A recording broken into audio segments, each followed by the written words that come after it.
Hi, everybody, and welcome. I'm Kimberly, Senior Managing Director at IAOP, and thank you for joining us today for our Global Human Capital Chapter webinar on analytics. I just wanted to take a couple of minutes to introduce IAOP to those of you who might not know about us, and also share some of the things we're excited about here, which, if you remember, just give you a little update on some of the stuff.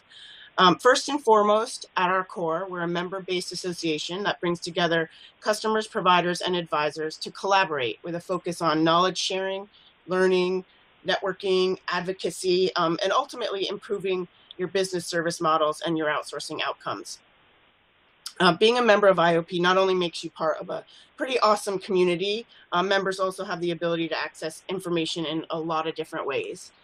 And the biggest way is here through chapters. Members may attend any and all of our nearly 100 face-to-face and web-based meetings annually. If you're not a member, you're probably here on a guest pass. You can attend up to 2 chapter meetings as our guest. Obviously, I would encourage you to upgrade so that you have full access to all of IAOP and all of the benefits. This is just a list of some of our upcoming meetings. If you are in Copenhagen, we have a meeting there happening September 6th. That's on robotics and automation. If you're in the New York area, actually, is that on here? Yes.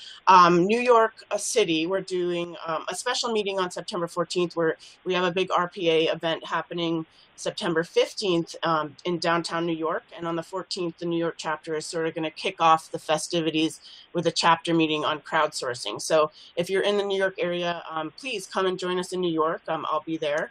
It'll be great fun. We have a real estate and facilities. They're going to be doing an automation meeting. And then Philly, we're doing digital disruption, and that's in October. And I'm sure some more meetings will get added to this calendar in the coming days. Let's see. Any of you interested in training and certification? We have a couple of live COP masterclasses coming up. We have one happening in the Netherlands, and that's in about a month from now. And then we have one happening in Princeton, New Jersey. We've just added one, and that'll be in Dallas, Texas in December. So if any of these are interesting to you, just let us know. We also obviously offer this class online, which means you can just take it anywhere, as long as you have an internet connection. Let's see, our conferences. Like I just mentioned, we're doing this RPA event September 15th, downtown New York, taking the robot out of the human. We have a lot of great folks coming to that. We have a lot of great speakers, the names you know in the automation space. So come see us there. We are back in Orlando, Florida for our annual event this February. Right now, if you sign up, it's early, so you will save about $250. You can get information on both of these events at iaop.org. Let's see. Oh, I'm sorry. I skipped I have no more slides, but I have more to say. I did want to talk about our magazine Pulse, which for the last 5 years has been one of the most read outsourcing publications. Launching this September in just a couple of days, we have IAOPpulse.net. It's our online version of the magazine. We cover geographical hotspots, vertical sectors, views from the C-suite. We spotlight the latest trends, advice, knowledge, best practices. It's a really great magazine. We're really proud of it, and we're really excited to be able to bring it to everybody in a more user-friendly way. So in a couple of days, I'm sure we'll be announcing that. I don't need to remind you. You'll probably see it in your inbox, but it is IAOPpulse.net. We're also into our award season here at IAOP, and if you're on the buy-side team, a buy-side team, I would encourage you to nominate your team for our Global Excellence in Outsourcing Award. That's our buyer award, and it is the deadline for nominating is September 30th. It's self-nominating, so you would nominate your team. If you're a provider, Global Outsourcing 100 kicks off September 1st, so just a couple of days. The applications will open up for that. That's a big one for us here at IAOP. And as always, it's an open application nomination process. Our Outsourcing Leadership Hall of Fame, we're taking nominations for that now too. And that's really it for me. You can always find out more about IAOP on our website at iaop.org or contact me directly. I'll drop my email in the chat in just a second. And lastly, before I turn the program over to the co-chair of the Global Human Capital Chapter, Alan Racy, I just want to cover one housekeeping item, which is that all of your lines are muted with the exception of the speakers. So if you have a question or a comment, please use the chat box on the left-hand side of your screen. You can see it there, and there's an attendee chat. Just pop your questions in there. Encourage you to post at any time. The questions will be monitored. We'll take them when we can. And again, thank you for joining us. And at this point, I'd like to turn things over to Alan. Well, thanks a lot, Kim. I really appreciate that. And as co-chair of the Human Capital Chapter, we're really excited about this event today. In addition to the local chapter meetings and other opportunities that Kim mentioned, we're hosting regular webinars like this one. So really, thanks again for your active involvement in it. And it's great to have you join this chapter webinar about the fast-moving and impactful area of talent and HR analytics. So we actually have two speakers today. The first is Amit Pradhan, who will give a fairly brief overview of talent and HR analytics. Amit is a lead solution architect with Accenture and has over 12 years of experience in data analytics, visualization, predictive modeling, change management, and project management across the HR domain, and has led people analytics capabilities for large organizations, as well as business excellence and lean deployment functions for a services company. So welcome, Amit. And we're also delighted to have Joe Underwood, who will give us a sense of the story of talent and HR analytics and how they're being utilized at Kimberly-Clark.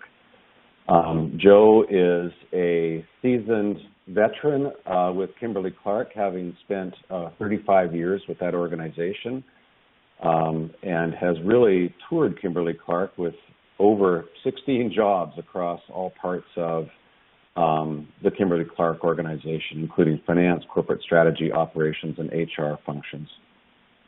And so we're really delighted to have Joe on to give us some of his experience in how talent and HR analytics are being deployed at Kimberly-Clark. So with that background, again, let's move on, and I'll hand it over to Amit. Thank you, Alan. Good morning, good evening, everyone. So I'm going to talk you through what is THR analytics or talent and HR analytics, what is the landscape like, and why analytics is driving this change. And then I would be handing it over to Joe, who would go more in details on how they have adopted analytics in talent and HR space for their organization. So what I would like to bring about over here is, organizations here around the world are increasingly facing challenges that require HR to leverage analytics. And why is that happening? It is happening because there are technology changes that are happening. The way the employees are collaborating, solving HR related issues, like you may have heard of chatbots, the way they are interacting with the different queries that they have to solve for. There is a lack of employee engagement right now in the industry, where as per our latest information that we have, 63% of the employees worldwide are not engaged, and further 24% are actively disengaged. So there is a need for strategic HR in this kind of a changing scenario, where more and more data is being generated in the HR space, and this data is both in the form of structured and unstructured data across the employee life cycle at every touch point. The other key challenge that the organizations are facing due to this ever-changing landscape is the acquisition of new skills, which becomes very important.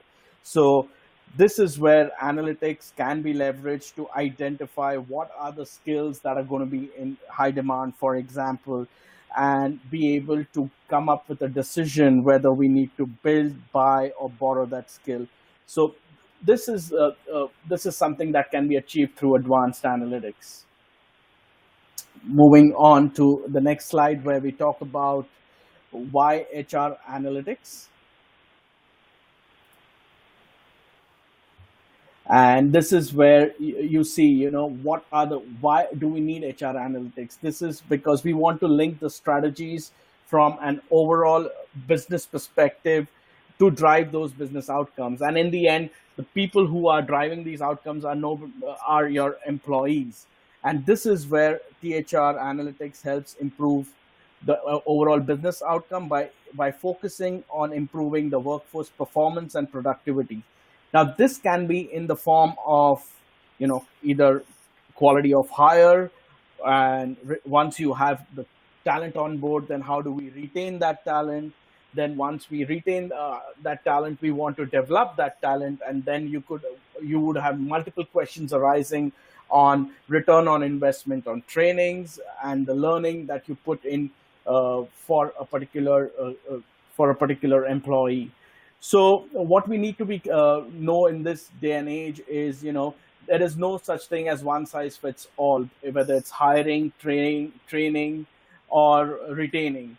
So what we can do with this data is help improve the talent acquisition processes, and this could be either in the form of, for example, say improving the employer value proposition, because you want to attract the best talent, and all your competitors are also looking at that same talent. So how do you stand out in the marketplace? So talent market insights is something that analytics can bring about and help you drive that employer value proposition towards that talent.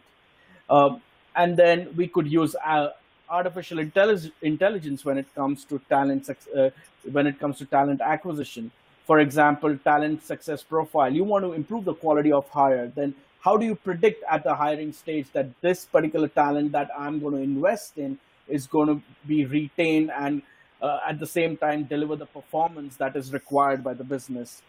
And once you have the talent in, we talk about talent development, and that's where your learning program effectiveness and high performance profiling in terms of understanding who your high performers are, what are the key drivers that are driving high performance. If these are some of the key insights that are important for you as an organization to drive those data-driven workforce decisions. And how do we do all of this? So there is a bunch of tools and techniques that are used in talent and HR analytics nowadays. So it starts from your basic reporting. So if you were to look at this particular slide, which talks about the degree of intelligence that is on the x-axis and competitive advantage on the y-axis, it starts right from the basic, which is your standard and integrated reports, which you pull from different systems to understand what is actually the current state. And this is what we call business intelligence.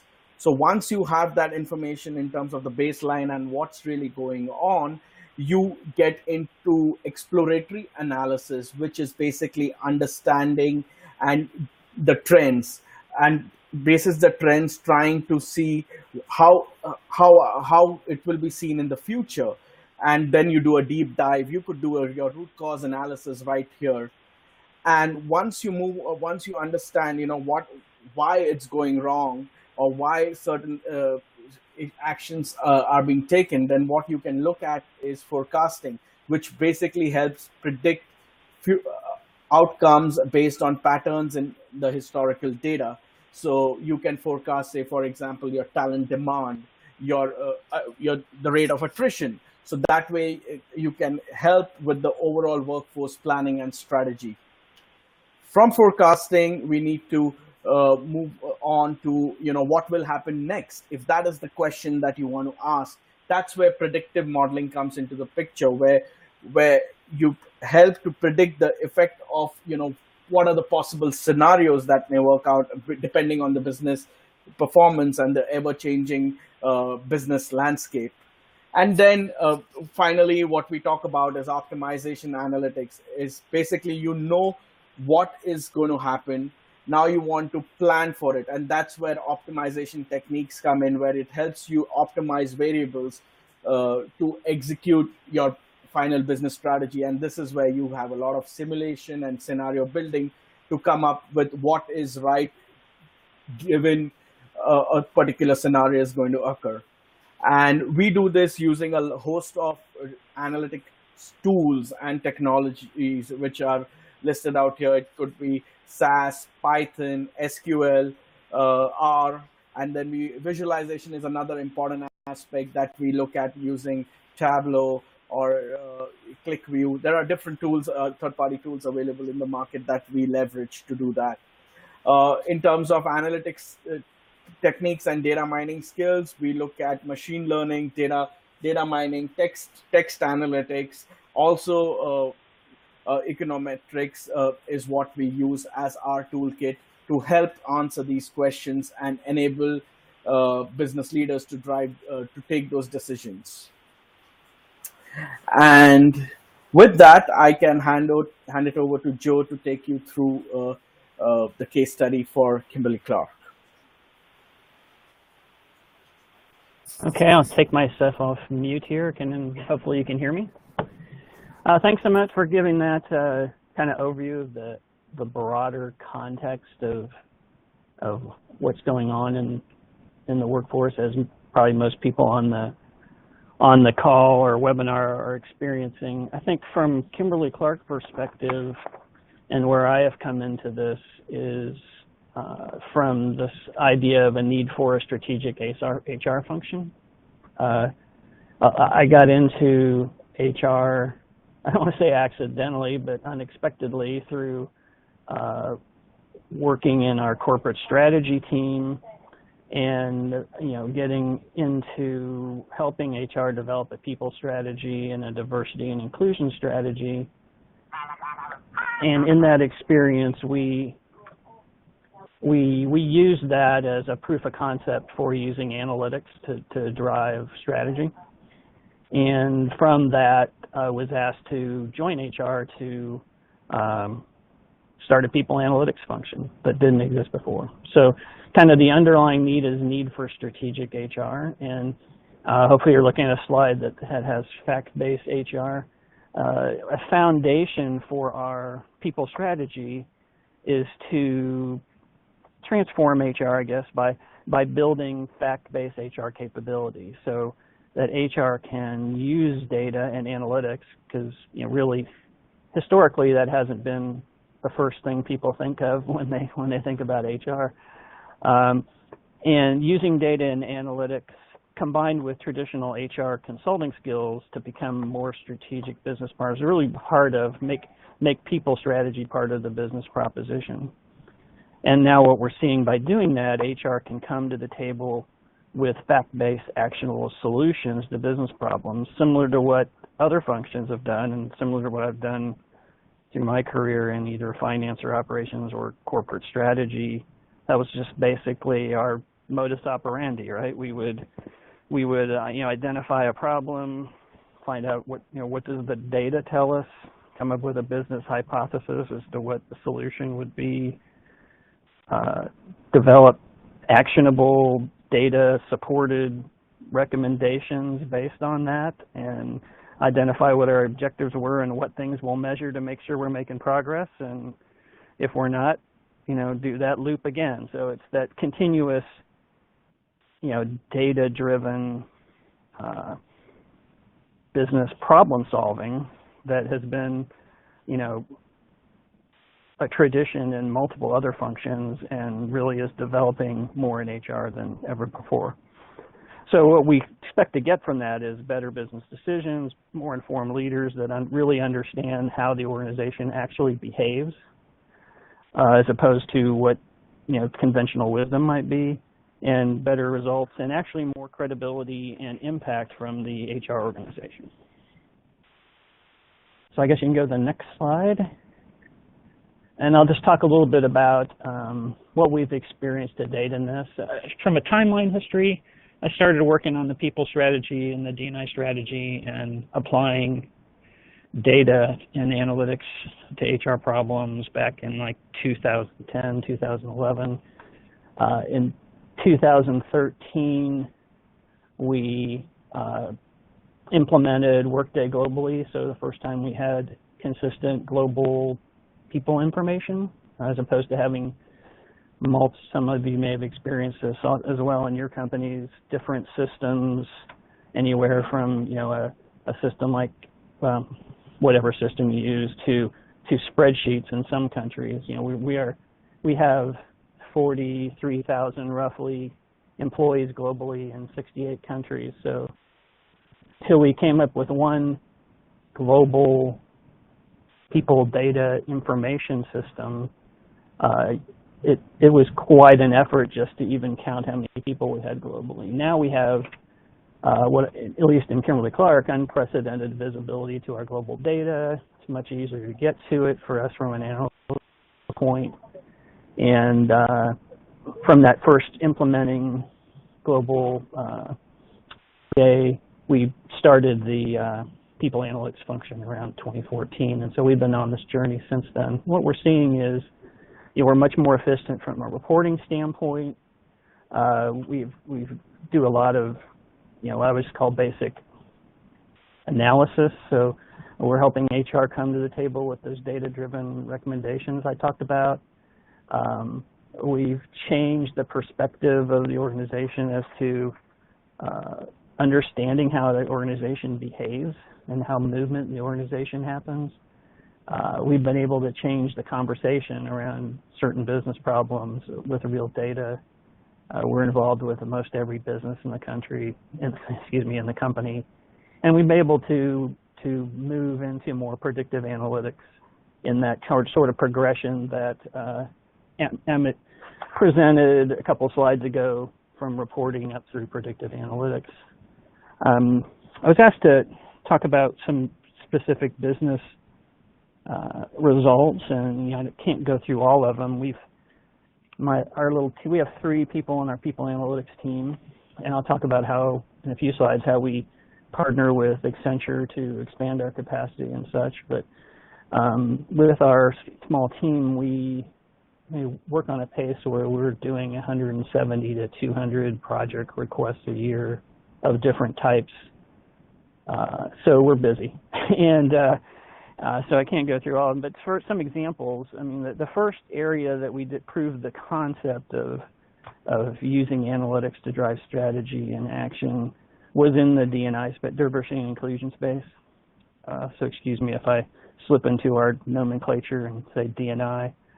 But we used some deep data analytics to analyze movement in the organization from lots of different perspectives, including the diversity window, and use that to guide how we were going to change the culture. And you know, since that time, we've doubled the number of women and minorities in director and above positions in Kimberly-Clark. The diversity strategy was launched in 2010, in early 2011, and by 2014 we had actually won the Catalyst Award. I'm not sure how many people on the call know what that is, but Catalyst is an organization that promotes development of women in business and business leadership, and we were recognized by that organization as we kind of reached some of our major goals in the diversity area. That was on a 5 or 6 year plan. We kind of hit them in 3 years, and a lot of our strategies were driven by, you know, a better understanding of how the organization behaves through using analytics. Another example is we've looked at retirement risk and turnover in our baby boomer population, which is pretty large in say North America and some of the other countries where we've been established for a long period of time. And you know, that led us we were able to inform the businesses, and in particular our HR business partners, what some of the key drivers of turnover are, and they use that knowledge to build retention plans. And we basically cut our minority turnover and director type roles in half, and also now our turnover women is comparable or lower to men than globally, or particularly in the U.S. We've also used pointing out, making people just aware of areas where we did have retirement risk because of certain, what might be technical fields or just certain exposures where a significant part of our population are baby boomers. This led to expanded plans for succession planning and knowledge transfer to make sure that the organization is actually ready for people that look very much like myself to leave the organization when it's time. So that really just helps. It's hard to put a dollar value or anything on it like that, but having a smooth succession and transfer of significant knowledge that's important to the business, as people believe, is, I think, critically important to the business achieving its goals and maintaining stability. Data analysis we've done have been used in some operational programs to streamline plant operations. In the time period that we were, started our organization and our new systems and such, we spun off part of the company. So part of our healthcare business, we spun off into a separate company called Halyard Health, and just having robust data around the organization as it was in a combined sense, and with the divestiture, made that project work very much more smoothly than it would have in the past when we were working on older systems. And even some smaller things, like even another relationship we have with Accenture is we outsource some of our recruiting to them, and our ability to project what our hiring needs are going to be allows our talent acquisition team to work with Accenture to have the right recruiter staffing levels to meet demand and not have too many, or have just the right amount of resources to get things done. So those are examples where, and across that spectrum, we use anywhere from to the far left corner of that chart that Emmett presented, key reporting, just an understanding of the current state, up through and including more sophisticated analysis to do predictions and recommendations. So we're operating across the gamut of that, and I'll talk a little bit more of that in a couple slides. All right, so I guess the next slide, as I just described, we do a lot of projects, and everything we do well, not everything, but when we have successful projects, that leads to additional requests, right? Because word of mouth drives demand. And we have limited internal resources, as I mentioned, so by nature, we have to prioritize. So how do we do that? I'm a strategy guy, and I got into this from a strategy perspective, so I would say the number one thing we do is look at the business strategy, right? Our business strategy drives our people strategy, which drives our people analytics strategy. So then probably the number one, criteria we use to decide what projects we're going to prioritize is, are they aligned with the business strategy and the people strategy, and have they even specifically been identified as key strategic projects for the upcoming year? So that's kind of our number one filter, if you will, in this funnel slide I hope you're looking at. The other thing, probably the next level, or two things that you see in this chart, and that is scope and impact. So we'll look at, okay, well, if we do this project, what's the potential impact to the business? What kind of business results improve? Is it going to save costs? Is it going to improve efficiencies? Is it going to improve the quality of hires? Just another example that Emmett mentioned. How big is the impact going to be? And the other is just the scope. I mean, we're going to take enterprise-wide level projects before we worry about a request that's coming from a specific department or a specific country, right? So scope and impact, they're interrelated, but in some cases, a project for a specific organization that may not be enterprise in scope could have a significant dollar impact. So we look at both of those. The other natural thing you have is there's going to be some customer-driven priorities, right? If the CEO or our chief HR officer asks us to look at something, we're probably going to look at it no matter how big it is, right? That's just reality. And so you look at these initials here, GSLT is essentially our C-suite, and HRLT is our HR leadership team. So if any of those groups or the chiefs of those groups or the head of a major business are asking for some help on a specific thing, that's definitely going to drive, what we work on, regardless of the other things. And then there's always things like required reporting to government or financial reporting or whatever that are going to drive priorities. So we have several other things, but those are the biggies, and we have to, because of the size of the company and limited resources, we have to prioritize. And this is, managing this project flow and trying to drive our vision that I'll talk about as far as moving more and more toward predictive analytics is a balancing act we do. So if you go to the next slide, I went ahead and swiped one of Amit's slides and just to remind us of the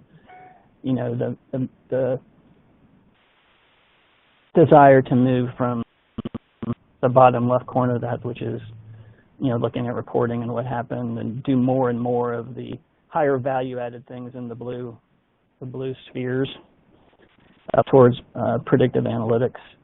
I've done a quick chart here to the right of it that looks at, what was the state of HR when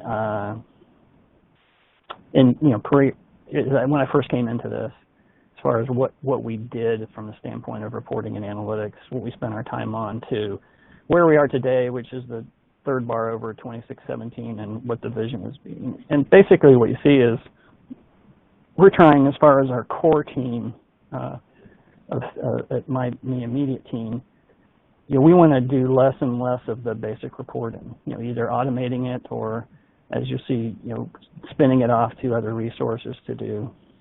And we want to spend most of our time on either descriptive analysis, which is the light blue, and you're always going to do some of that, and more towards more sophisticated analytical tools and statistical models and predictive analytics.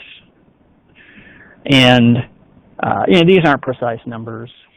I look at the body of work and the project list we're doing today versus what we did in the past. But in the old days, if you will, it was about all we could do, as I mentioned, to just report basics like how many people do we have globally and things like that. And we were spending almost all our time, and when I say we, early on it was just me,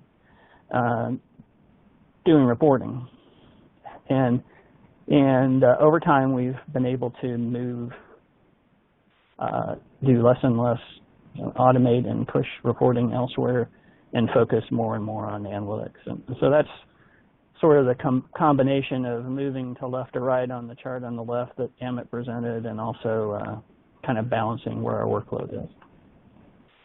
If you go to my last slide, the how it works slide, and how we're doing that, not just in prioritizing my teams, my internal team's work. We're also working with Accenture, and we have a small analytics team and a small reporting team in Accenture that supports us and helps us, and we team with. And what we do there is, what it allows us to do, this combination of, my team and the Accenture analytics team working together, is, one, we can expand our capacity because we have additional horsepower by using them. It increases our capacity to do predictive analytics. We can use some of the tools and expertise they have. It also gives us additional resources to handle ad hoc descriptive analysis, and we, work with them and direct them and say there may be a project that's come up, and our bandwidth is such that we don't have time to do it, so we ask for their help to do it, or we'll say, this particular area of data mining, can you guys take a look at this, and we have these hypotheses, can you test them, et cetera. So it basically expands our capacity to do more analytical research. And then this idea of shifting reporting, what we've been able to do is, virtually most of our standard and routine reporting has been shifted from the analytics team so that we can focus on analytics and analysis. And a lot of the basic ad hoc report and regular and ad hoc reports go to the Accenture team through a ticketing process. We oversee that. If there's something that's more complex and we feel we're more confidential and we feel we need to be involved in it, we might still do the reporting. But most of them, you'll see, as you saw in the prior chart, we do less and less reporting. So we've been pushing a lot of this basic and I don't want to say basic like it's unimportant, but routine and quick answering questions kind of reports to Accenture. Also, we're as I think Emmett mentioned, tools like Tableau. We're using Tableau from a data visualization standpoint to push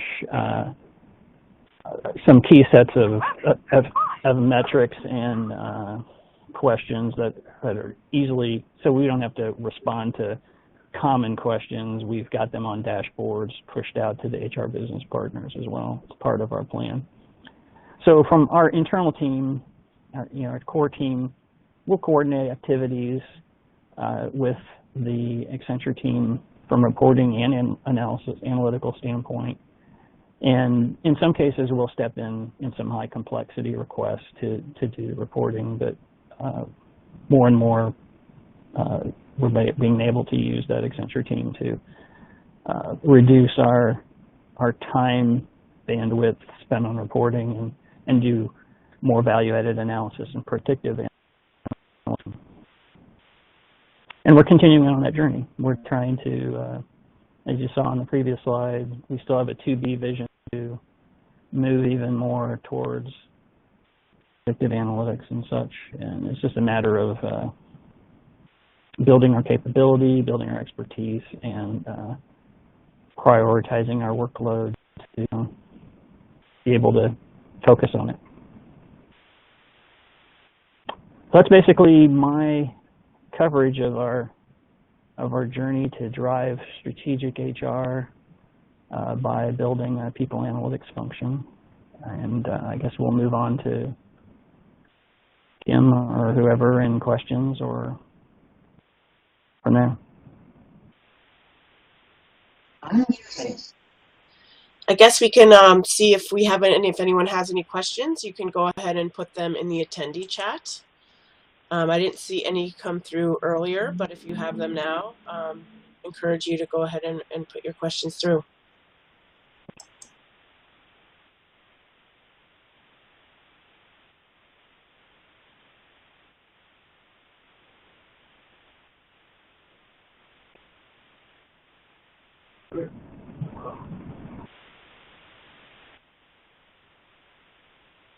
Kim, I see a couple of questions here on my interface, so maybe I'll just go ahead and read them out. Yeah, good, because I can't see them. Q&A isn't working or yeah, something. I can't see any. Yeah, I can't see any of the questions. So.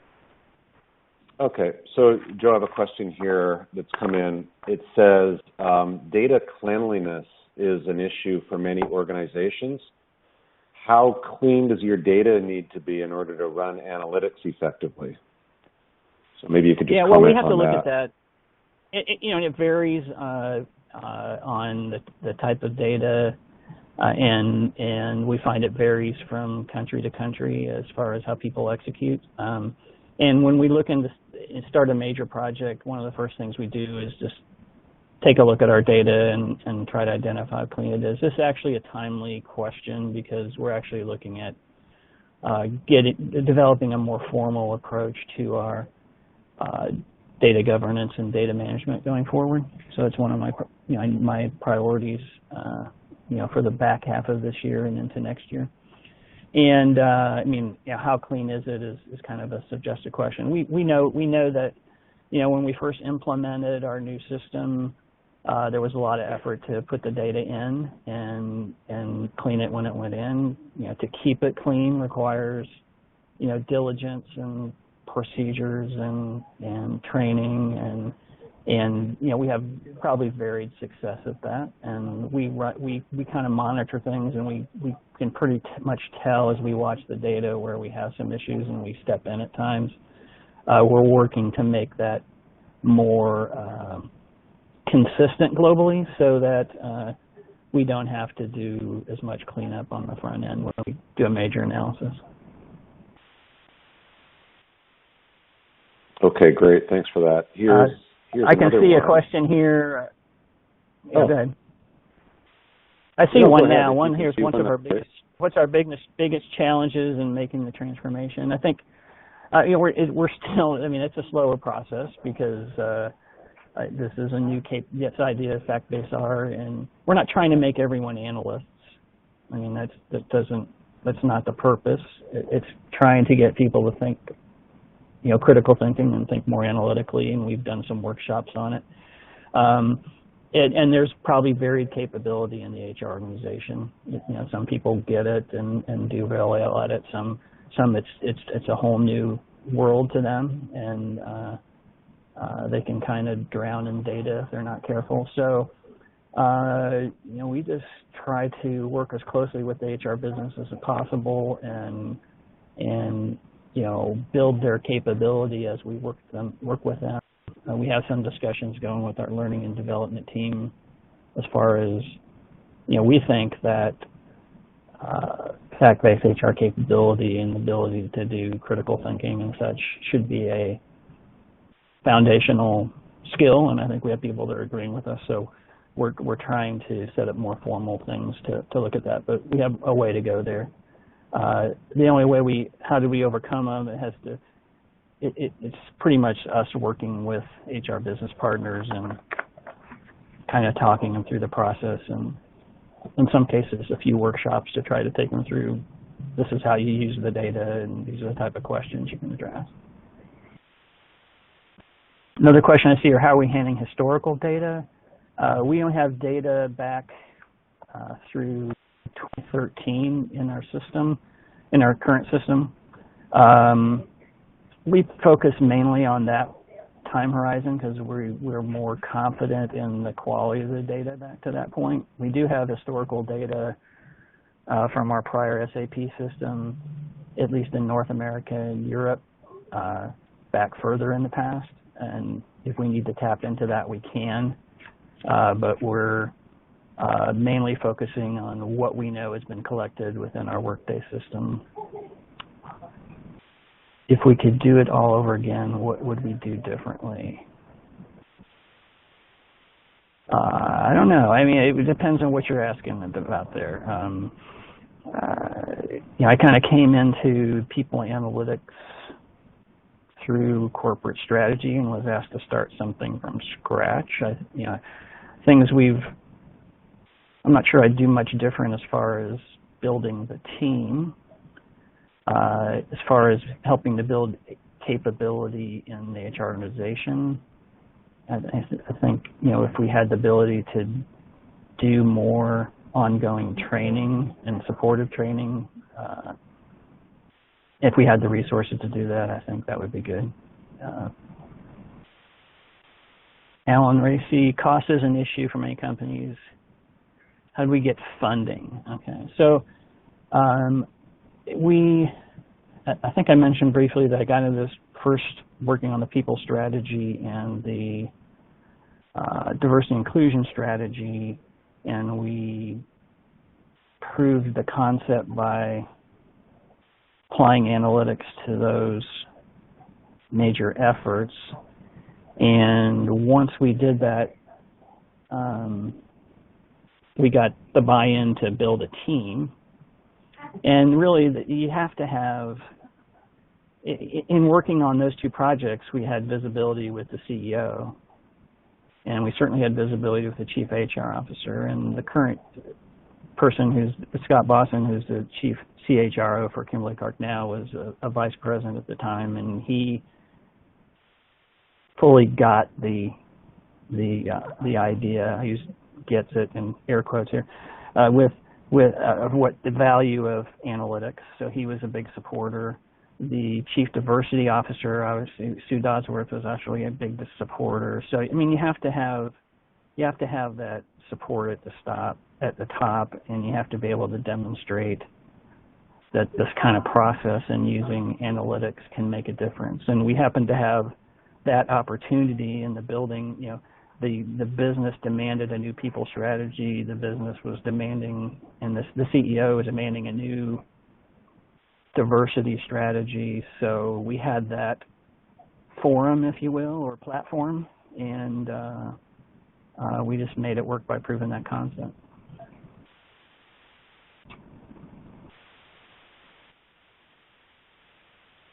Functionality you want to be able to manage your self-service. So I don't actually own the Workday system, so I'm not responsible for things like manager self-service or that. So it's not really a question that I can answer.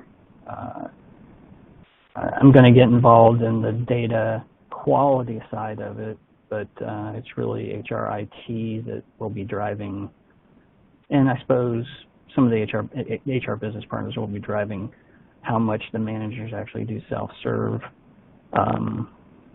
We have a Workday system, so there's a certain amount of self-service aspects of that, but it's not something I'm directly responsible for, so I don't think I could speak to that.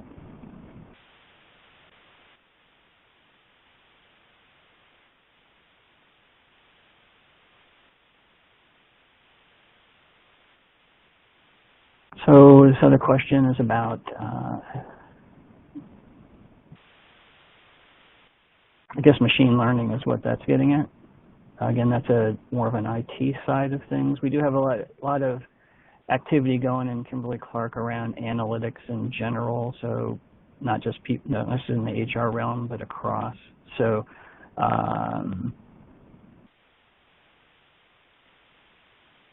I'm not at the front of that, so I really can't speak as to what our future plans now are. We've had discussions around, there's discussions, we obviously are using data, and there's some general discussions around big data across Kimberly-Clark, but I'm just kind of on the periphery of that, so I can't really speak to the cognitive question.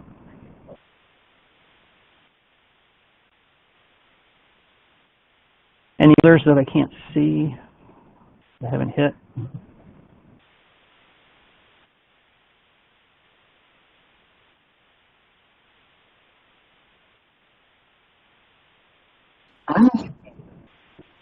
Looks like you got all the questions that were posted. I don't know Okay. if Alan, if you see any others that I'm not seeing. I don't see any others. No. Thank you so much, Joe. Okay.